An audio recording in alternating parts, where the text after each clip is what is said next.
سارا وقت نیگیٹیوٹی آتی رہتی ہے، تو میں صرف آپ کو بتانا چاہتا ہوں کہ اس سب کے باوجود پاکستان کی جو ایکسپورٹس، وہ پاکستان کی تاریخ میں آپ سب جانتے ہیں 31 ارب ڈالر، یہ ہماری تاریخ کی سب سے زیادہ ایکسپورٹس ہیں۔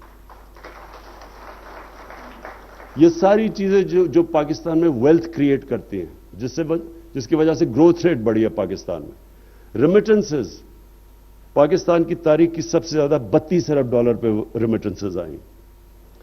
ٹیکس ریونیوز، میں جب گورنمنٹ میں ہماری جب آئی تو میری ایمبیشن تھی، میں نے کہا پاکستان میں ہم 8,000 ارب روپیہ ٹیکس اکٹھا کریں گے، تو اس بار یہ ریکارڈ ٹیکس کلیکشن ہوئی ہے 6,000 ارب۔ 6,000 ارب سے اوپر ہماری ٹیکس کلیکشن ہے، اور صرف آپ یہ دیکھیں کہ ایک سال میں ہم نے 1,300 ارب روپیہ اضافی ٹیکس اکٹھا کیا اپنے ٹارگٹ سے۔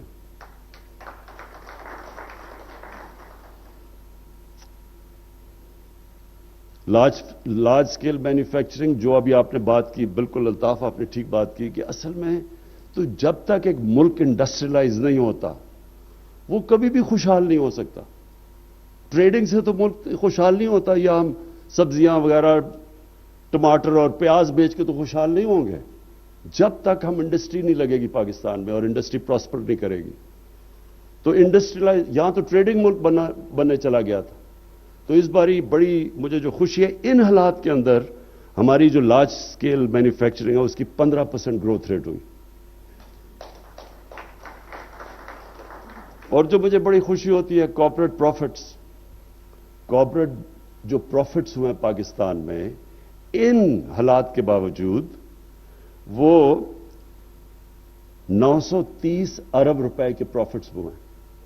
یعنی یہ آپ دیکھ لیں کہ اس طرح کے پروفٹس ان حالات میں بننا، تو کہتے ہیں کہ جی بڑی نااہل حکومت تھی، تو اگر نااہل حکومت تھی تو کووڈ سے بھی بچا لیا، بزنسز کو بھی بچا لیا، بے روزگاری سے بھی بچا لیا، اور کمپیئر کریں ہمیں ہندوستان سے، باقی ملکوں سے کمپیئر کریں جو ہماری طرح کے جن کے حالات ہیں۔ ہمارے سے تو خیر ہندوستان کے حالات بہت بہتر تھے۔ پھر پرائیویٹ سیکٹر کریڈٹ آف ٹیک، 10 سال میں سب سے زیادہ پرائیویٹ سیکٹر کی آف ٹیک ہوئی ہے 1138 ارب روپے کی۔ سو اس کا مطلب پرائیویٹ سیکٹر میں بزنس شروع ہوئی ہے۔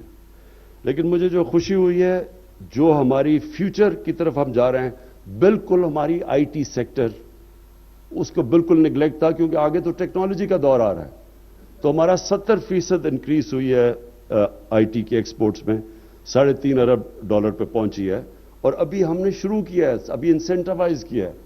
انشاءاللہ آپ دیکھیں گے کہ جو اب ہم آئی ٹی کے اوپر کام کر رہے ہیں، تو اصل تو ٹیکنالوجی کی، اصل تو ویلیو ایڈ ٹیکنالوجی کے سیکٹر کے اندر ہے۔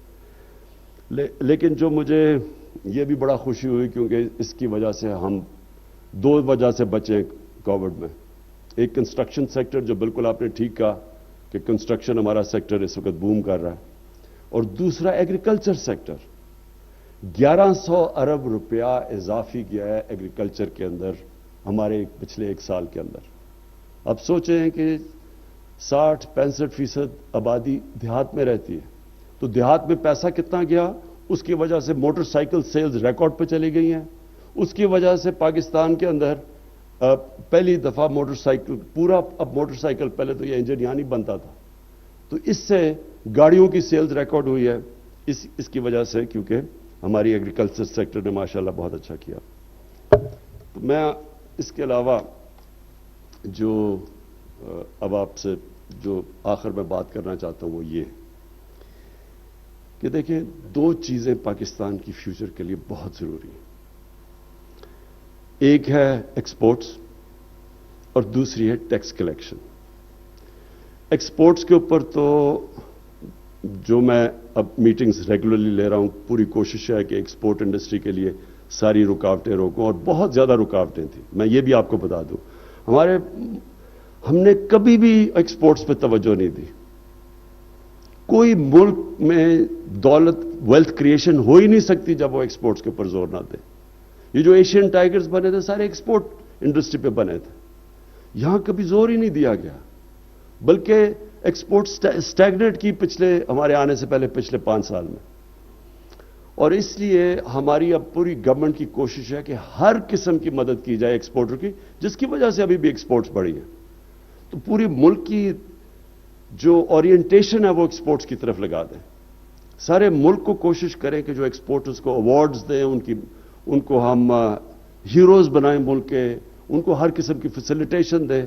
کیونکہ یہ تو اب کامن سینس ہے کہ ہم اگر ایکسپورٹس نہیں بڑھائیں گے تو ہم سارا وقت اب پھر جا کے پھنس جائیں گے آئی ایم ایف کے ساتھ. جیسے اکانومی بڑھنی شروع ہوگی، جس طرح ہوا پریشر پڑنا شروع ہو جائے گا کرنٹ اکاؤنٹ کے اوپر، اور وہ اس کی وجہ سے روپے پہ پریشر پڑ جائے گا اور ہماری اکانومی پھر جانا پڑے گا آئی ایم ایف کے پاس. تو ہم اس سے نکلنے کے لیے ایک پورا اپنی ایکسپورٹ انڈسٹری اور ساری کوشش اب کر رہے ہیں کہ ہمارا یہ آگے سے یہ باٹل نیک نہ آئے کرنٹ اکاؤنٹ کا. اور دوسرا ہے ٹیکس کلیکشن. دیکھیں ٹیکس کلیکشن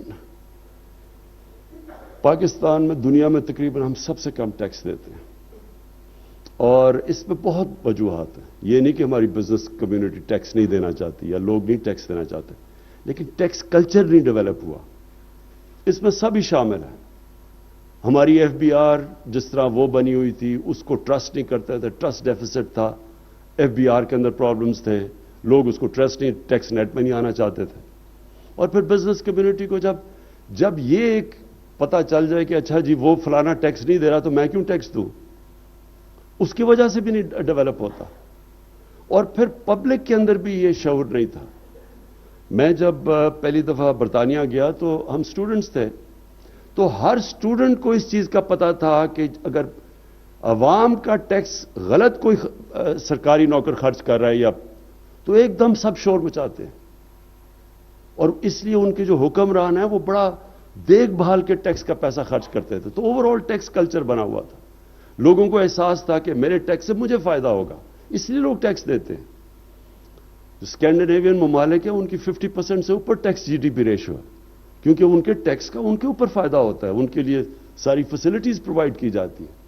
تو ہمارا بدقسمتی سے یہ کلچر نہیں ڈیولپ ہوا، کیونکہ نہ عوام کا ٹیکس عوام پہ خرچ ہوتا تھا، حکمرانوں پہ ٹیکس خرچ ہوتا تھا، اور شاہانہ لائف سٹائل کے اوپر. اور دوسری چیز کہ لوگوں کو عادت پڑی ہوئی تھی کلونیل ٹائمز کے لیے کہ جب انگریز کو ٹیکس دینا بھی گناہ سمجھا جاتا تھا. تو لوگوں کو جب اپنی بھی حکومتیں آئیں تو لوگوں نے کبھی اس کے اوپر ٹیکس کا سوچا نہیں. تو اس کے لیے ہم پوری کوشش کر رہے ہیں ایک ٹیکس کلچر ڈیولپ کرنے کے لیے. پوری کوشش کر رہے ہیں کہ ہمارا جو بھی پیسہ ہو، جتنا بھی جیسے جیسے پیسہ ہے وہ نچلے طبقے کے اوپر خرچ ہو، عوام کی بہتری کے لیے ہو. اب یہ جو ہیلتھ کارڈ کی آپ نے بات کی، ہمارے سے بہت امیر ملکوں کے پاس بھی انہوں نے کبھی کوشش ہی نہیں کی یونیورسل ہیلتھ انشورنس کے اوپر. ہر خاندان کو، ہمارے جتنے صوبے ہمارے ساتھ ہیں سوائے سندھ کے، ہر خاندان کو ہم 10 لاکھ کی ہیلتھ انشورنس دے رہے ہیں. یہ صرف ہیلتھ انشورنس نہیں ہے، یہ ہیلتھ سسٹم ہے. اس کا مطلب یہ ہے کہ ہمارے گورنمنٹ کے پاس تو پیسے نہیں کہ سارا ہم ہاسپٹلز کا جال بچھائے پاکستان میں، بلکہ ہمارا یہ حالات ہیں کہ جو گورنمنٹ ہاسپٹلز ہیں چھوٹے شہروں کے اندر، وہاں ڈاکٹرز ہی نہیں ملتے، ڈاکٹرز جاتے ہی نہیں ہیں وہاں. وہ چل بھی رہے ہیں ہاسپٹل، خالی بھی پڑے ہیں، اور لوگ سارے شہروں پہ آ جاتے ہیں اور تھوڑے سے ہاسپٹل پہ سارا پریشر پڑ جاتا ہے. تو یہ جو ہیلتھ کارڈ ہے، یہ ہیلتھ سسٹم کیسے ہے؟ اب کسی بھی گاؤں کے اندر لوگوں کے پاس ہیلتھ کارڈ ہوگا، اور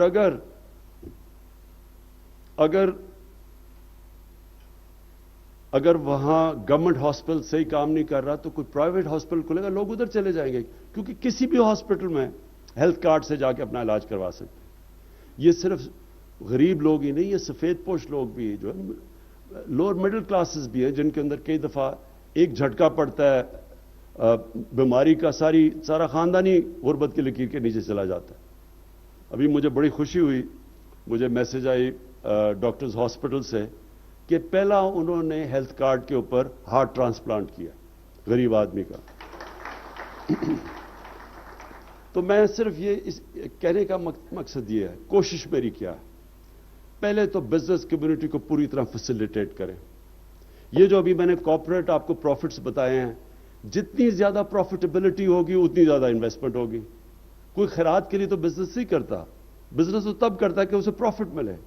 تو یہ آپ کو میں بتا دوں کہ ہماری گورنمنٹ کی پالیسی ہے کہ بزنس کو بزنس پروفٹس پورے بنائیں اور پھر بزنسز ٹیکس دیں تاکہ ہمارے پاس پیسہ آئے کہ ہم اور خرچ کریں انفراسٹرکچر کے اوپر تاکہ آپ کے لیے بہتری ہو، بزنس کے لیے آپ کی آسانیاں ہوں. اور پھر دوسرا نچلے طبقے کو اوپر اٹھائے، جو ہمارا بہت بڑا، کبھی پاکستان کی تاریخ میں اتنا بڑا پروگرام نہیں ہوا سوشل ورک کا، جو احساس پروگرام ہے جس میں اسکالرشپس ہیں، جس میں نیچے سٹائپنڈز ہیں، جس میں قرضے ہیں سود کے بغیر.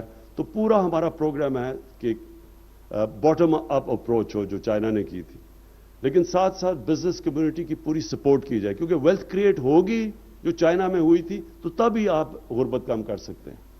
تو بزنس کمیونٹی کا میں اس طرح میرا پیغام یہ ہے. رزاق داؤد ہمارے منسٹر ہیں جو کہ بزنس کمیونٹی سے میں نے خود لیے تھے، اس لیے کہ ان کو پتہ ہے کہ بزنس کمیونٹی کے ایشوز کیا ہیں. سو ہم سارا وقت ڈسکس کرتے ہیں. فائنانس منسٹر جو ہیں وہ 50 سال سے پاکستان کی بزنس کمیونٹی کے اندر ہیں، ان کو پتہ ہے کہ کیا ایشوز ہیں. سو آپ کے لیے صرف یہ میں بتانا چاہتا ہوں کہ یہ سمجھیں کہ ہماری گورنمنٹ وہ ہے جس کا کانسٹنٹلی، جو ایز آف ڈوئنگ بزنس کہتے ہیں آپ، کانسٹنٹلی ہماری کوشش ہوگی آپ کے مسئلے مسائل کم کریں، جو بھی گھٹائیں تاکہ آپ کے لیے آسانیاں ہوں. آپ کی پروفیٹیبلٹی میں بھی پوری مدد کریں گے کہ لوگ پروفٹس بنائیں. ساتھ ساتھ آپ سے پوری کوشش کریں گے آپ کی چیمبرز کے تھرو کہ ٹیکس کلچر آپ ڈیولپ کریں، ٹیکس دیں. یہ جو ہم نے ابھی یہ جو ابھی جیسے منی بجٹ کہتے ہیں، اس میں تو صرف ایک ہی کوشش ہوئی ہے. اصل میں تو عام لوگوں کے لیے لگژری گڈز کے اوپر تھوڑا پڑا ہوگا، اور وہ ہونا بھی چاہیے، پیسے والے لوگوں کو زیادہ دینا چاہیے. لیکن اصل میں ڈاکیومنٹ کرنے کی کوشش کی ہے کہ ہماری اکانومی ڈاکیومنٹ ہو. ڈاکیومنٹ ہوگی تو ٹیکس کلیکشن بڑھے گی. جو مجھے شوکت ترین آج ہی بتا رہے تھے کہ ہماری جو ریٹیل مارکیٹ ہے وہ کوئی 18 ٹریلین کی ہے، لیکن جو رجسٹرڈ ہے وہ صرف 3 ٹریلین ہے، باقی ساری ٹیکس نیٹ سے باہر ہے. تو ہم ایک ماڈرن اکانومی نہیں بن سکتے جب تک یہ ہم ٹیکس کلچر نہ ڈیولپ کریں. ساتھ ساتھ میرا یہ آپ سے وعدہ ہے کہ ہم کانسٹنٹ ریفارمز کر رہے ہیں FBR میں، آٹومیشن لے کے آ رہے ہیں تاکہ کم سے کم ٹاکرا ہو ٹیکس کلیکٹر کا اور لوگوں کا، تاکہ جو ساری دنیا میں ہے ماڈرن ٹیکس سسٹم کہ اس کے اندر آٹومیشن آئے. تو وہ ہم دونوں طرف سے کام کر رہے ہیں. اور مجھے یہ آخر میں صرف آپ کو یہ کہنا چاہتا ہوں کہ یہ 3 سالوں میں جتنا لوگوں نے اتنے ہمیں پرابلمز آئے، لوگوں نے سارا مجھے کہا جی کہ عمران صاحب آپ مایوس تو نہیں ہو گئے. میں آج آپ کو کھڑے ہو کے کہتا ہوں کہ یہ ہے ایک سائیکل، یہ جو 2-3 مہینے کا ہے، یہ جو کموڈٹی پرائسز اوپر گئے ہیں سپلائی شارٹیج کی کووڈ کی وجہ سے، یہ 3 مہینے کے بعد انشاءاللہ یہ آپ یہ دیکھ لیں گے کہ جو پوٹینشل پاکستان میں بڑھنے کا ہے، جو انٹرسٹ باہر لوگوں کو پاکستان کا ہے، جن چیزوں کے اوپر ہم نے کبھی توجہ ہی نہیں دی، مثلا ٹورزم ہے، ہم نے کبھی توجہ ہی نہیں دی. اس ملک میں ٹورزم اندر بھی ایکسپلوڈ کر گئی، باہر سے بھی انٹرسٹ ہے، کووڈ کی وجہ سے وہ نہیں. یہی صرف ایک سیکٹر ہے جو کہ ہمارا کرنٹ اکاؤنٹ کا جو ڈیفیسٹ ہے وہ پورا کر سکتا ہے. پھر IT کے اندر جو پوٹینشل ہے، ہمارے پاس ایک ینگ پاپولیشن ہے، ہم نے توجہ ہی نہیں کبھی دی IT کے اوپر. ہندوستان کی $150 ارب کی ایکسپورٹس ہیں، ہم نے کبھی اس کے اوپر کوئی انسینٹیوز ہی نہیں ان کو دیے. وہ باہر جا کے دبئی جا کے ہمارے ینگ سافٹ ویئر IT کے انجینئرز وہاں جا کے بیٹھے ہوئے ہیں، پاکستان میں نہیں، کیونکہ ہم نے ان کے لیے وہ اسٹرکچر ہی نہیں کریٹ کیا. سو اس ملک میں ہر جگہ پوٹینشل ہے. ایگریکلچر کے اندر ریکارڈ ہماری کراپس ہوئی ہیں، 4 کراپس پاکستان کی تاریخ کا سب سے بڑا ریکارڈ ہوا ہے. لیکن یہ بھی کچھ نہیں ہے، ہم نے صرف جیسے جیسے اس کی پروڈکٹیوٹی اور ٹیکنالوجی اور بہتر سیڈز کا کرے، اور ہمیں بڑا فائدہ ہے کہ چائنا پورا ہماری مدد کر رہا ہے اس میں. ہم اگر دگنی بھی اپنی پروڈکشن کر دیں، چھوڑیں کہ باقی 3 گنا زیادہ ان کی ییلڈز ہیں اور دودھ کی ان کی 4 گنا زیادہ ہے، ہم صرف ڈبل ہی کر دیں تو پاکستان صرف ایگریکلچر میں سیلف سفیشینٹ خوشحال ہو جائے گا. سو اس میں بہت پوٹینشل ہے ہمارے ملک میں. اور یہ جو اونچ نیچ ہوئی ہے تھوڑی سی، یہ ایکسٹرنل شاک سے ہوئی ہے. انشاءاللہ